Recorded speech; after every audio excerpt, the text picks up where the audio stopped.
Hello മച്ചാമരെ, എല്ലാവർക്കും അവർ KBFC എന്ന YouTube ചാനലിലെ പുതിയൊരു വീഡിയോയിലേക്ക് വീണ്ടും സ്വാഗതം. കേരള ബ്ലാസ്റ്റേഴ്സും ISL അപ്ഡേറ്റുകൾക്കായി ഈ ചാനൽ ഇപ്പോൾ തന്നെ മറക്കാതെ സബ്സ്ക്രൈബ് ചെയ്യുക. നിലവിൽ കേരള ബ്ലാസ്റ്റേഴ്സിന്റെ പ്ലെയറാണ് പ്രബീർ ദാസ്. ആരാധകരുടെ സ്വന്തം ദാസേട്ടൻ എന്ന് പറയും.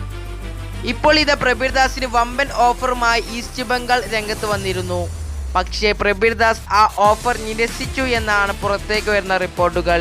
പ്രബീർ ദാസ് പറഞ്ഞത് ഇങ്ങനെയാണ്: ഞാൻ ഇപ്പോൾ കളിക്കുന്ന ടീമിൽ ഞാൻ സന്തോഷവാനാണ്. ആ ടീമിന് വേണ്ടി 100% കൊടുക്കാൻ ഞാൻ തയ്യാറാണ് എന്നാണ് ഇപ്പോൾ പ്രബീർ ദാസ് പറഞ്ഞിട്ടുള്ളത്. അടുത്തതായി പറയാനുള്ളത് ലൂണയുടെ കരാറിനെ പറ്റിയാണ്. ഇപ്പോൾ ഇത് ബ്ലാസ്റ്റേഴ്സിന്റെ മാനേജ്മെന്റ് ലൂണയുടെ കരാർ പുതുക്കാൻ ഒരുങ്ങുന്നു എന്നാണ് ഇപ്പോൾ പ്രമുഖ മാധ്യമ പ്രവർത്തകരായ മാർക്കസ് മർഗുല റിപ്പോർട്ട് ചെയ്തത്. മാർക്കസ് മർഗുല പറയുന്നത് ഇങ്ങനെയാണ്: 1 വർഷം കൂടിയാണ് ബ്ലാസ്റ്റേഴ്സ് കരാർ പുതുക്കാൻ ഒരുങ്ങുന്നത് എന്നാണ് ഇപ്പോൾ മാർക്കസ് മർഗുല റിപ്പോർട്ട് ചെയ്തത്. ISLും കേരള ബ്ലാസ്റ്റേഴ്സ് അപ്ഡേറ്റുകൾക്കായി ഈ ചാനൽ മറക്കാതെ സബ്സ്ക്രൈബ് ചെയ്യുക. മറ്റൊരു വീഡിയോയുമായി കാണാം. അതുവരെക്കും ബൈ ബൈ.